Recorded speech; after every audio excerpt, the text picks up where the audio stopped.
1585 North America. We're deep at the edge of the unmapped world, visiting the strategic estate of the first colonial CEO. This is frontier high-stakes business. Building this massive house wasn't just about comfort. It was a high-risk $10 million signal sent directly to the London stockholders. Perception of success was their primary asset. The exterior is fortified timber. In this volatile 16th century market, your home acted as your defensive moat, your corporate headquarters, and your primary survival bunker. Observe these massive hand-hewn oak beams. Every single one was shaped by specialized laborers who were technically contractors, working off their debt for a piece of land. Zero metal nails here. It's all precision joinery and wooden pegs.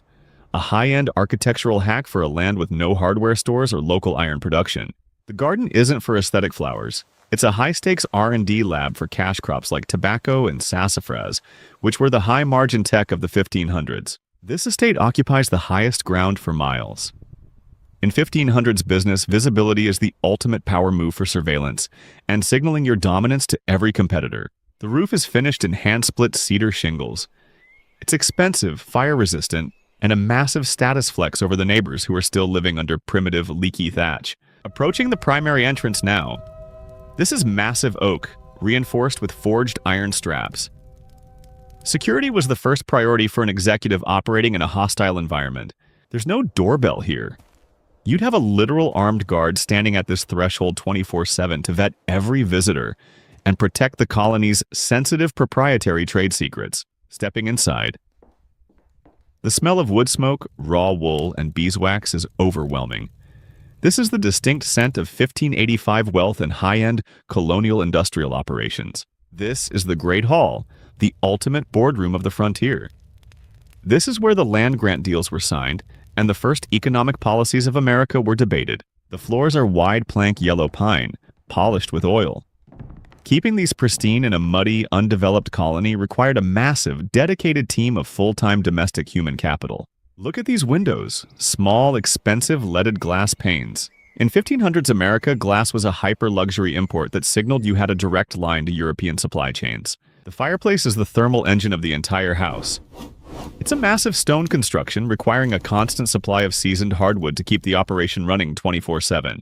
Above the mantel, no religious icons allowed, just the official family crest and the original charter from the Queen, which provided the legal moat for this entire venture.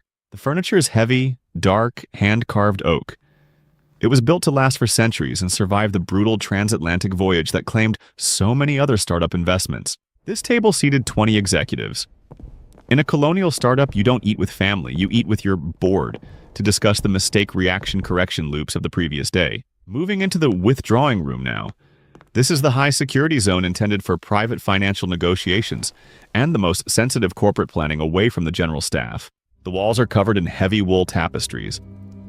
These aren't just decorative art, they are 16th century thermal insulation designed to keep the CEO warm during the brutal winters. The desk here is where the daily logs were kept in iron gall ink. Every bottleneck, pivot, and successful correction was recorded here to be sent back to London. Check out this iron-bound wooden chest. This was the cold storage for the colony's physical silver, legal charters, and the proprietary maps of the surrounding unmapped territory. Lighting is provided exclusively by tallow candles. A wealthy house would burn 50 a night, a massive overhead cost that few other settlers could ever hope to afford. Now, the stairs. They are narrow, steep, and carved from a single massive oak tree. This is pure craftsmanship that required months of labor from the colony's best carpenters. We're entering the master chamber, the inner sanctum of the frontier aristocracy. This is where the governor planned the expansion of his empire while the colony slept below.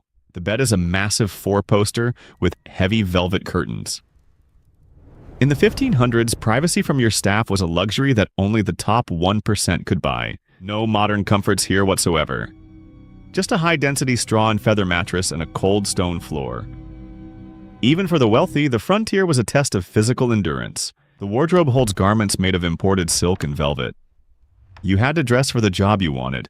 A sovereign governor, not just a struggling frontier survivalist. Maintain the image at all costs.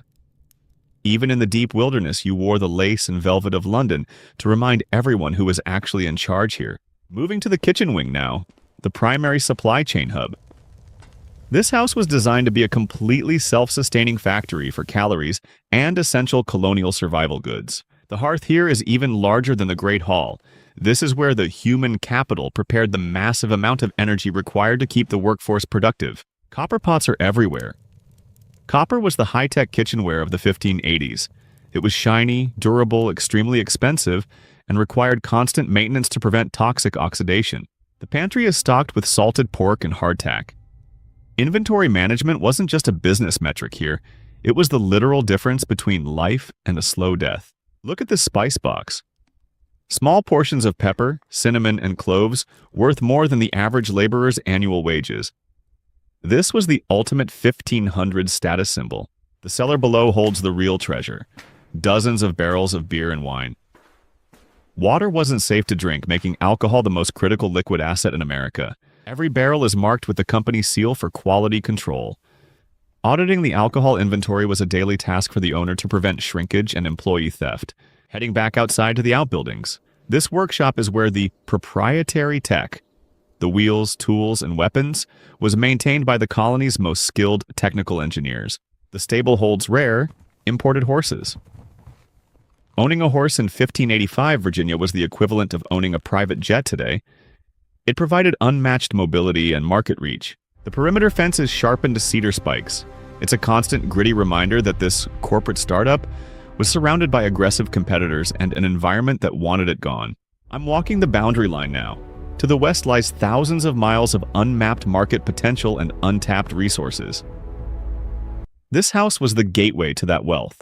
The mistake many early founders made? Building for temporary comfort instead of long-term defense. This house didn't make that error.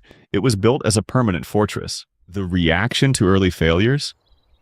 Doubling down on stone, timber, and iron to show the British Crown that this venture was a permanent, profitable foothold in the West. The correction? Successfully transitioning from a struggling military outpost to a profitable, self-sustaining corporate estate that could generate a massive return for the original investors. This house is a monument to both hubris and incredible hard work. It's a $7 trillion blueprint that essentially created the modern American economic and social structure. We're finishing the loop. The sun is setting over the first British foothold. You can almost feel the weight of the history that was decided within these walls. Ambition is etched into every beam. This wasn't just a home for a wealthy family, it was a sovereign weapon, designed to conquer a new and unknown market. The original inhabitants are long gone, but the economic engine they jump-started in 1585 is still running the world today. We are all living in their legacy. Architecture is the ultimate high-end business card. In 1585, that card was made of solid oak, hand-forged iron, and the sheer will to dominate a new frontier. I'm leaving the gates now. History's most expensive and dangerous home office is still standing in our cultural DNA. It's the original site of the American dream. Next time you look at a modern tech mansion, remember, the entire concept of the founder's estate started right here with a timber frame and a global vision.